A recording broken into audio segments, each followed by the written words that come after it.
tayo. Kala ko ba bawal sa simbahan ang magnanakaw? Kung nagdo-donate, pwede yan. Basta mag-donate ng nakaw, pwede pa rin. Bakit mas kinakadlong nyo yung may pinakamalaking nakaw sa bayang ito? Ayun, malaking tanong. Bakit ayaw nyo singilin si Marcos at si Romualdez?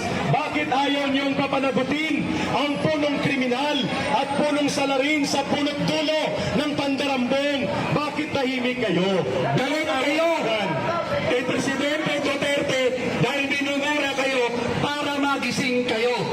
Ngayon dahil galit kayo, kahit mas demonyo pa sa pinaka-demonyo si Marcos, kinakampihan nyo, binoproteksyonan nyo, nasaan ang moral, spiritual obligation ninyo sa tao? Mga pari kayo. Mga ipokrito!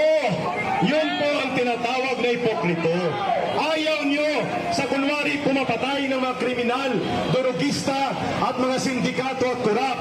Kaya ayaw nyo kay Duterte. Pero gusto nyo ang magnanakaw na nag-aari para lamang dambungin at bulabugin ang pundo ng bayan. Pinapalakpakan nyo si Marcos at si Romualdez. Ano ang ginagawa nyo? Yung pinapatay ng mga adik, ng mga ordinaryong membro ng pamilya, pinagtatanggol pa ninyo. Galit kayo dahil tinatamaan kayo. Nasaan na ang moral, spiritual obligasyon nyo, mga pare kayo?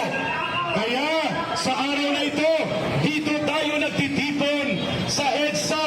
Occupy EDSA ito sapagkat ang EDSA ay para sa taong bayan, hindi lamang sa simbahan at ilan. Kahit noong unang panahon pa lang, unang digmaan pa lang natin, sino ang naguhudas sa ordinaryong Pilipino? Di ba ang mga pare ang naguhudas sa ating mga kapwa Pilipino? At nauulit na naman ngayon ang istorya ng ating bansa. Ayun, malinaw po na ayaw nilang mapakinggan ang totoong boses ng paniningil at totoong boses ng panawagan ng mamamayan. Ang nagpondo ng rally nila ngayon dyan ay pera galing sa nakaw ng ating presidente. Ang sino man kumakampi, nagtatago sa magnanakaw ay magnanakaw na rin. Yan ho ang mga sinakyan nila, mga naka-air condition, buses at mga services pa.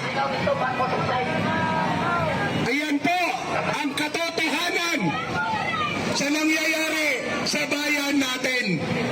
Ang kakampi ng mga kriminal, kitang-kita nyo ang gagarpo ng kanilang mga placards pa lang.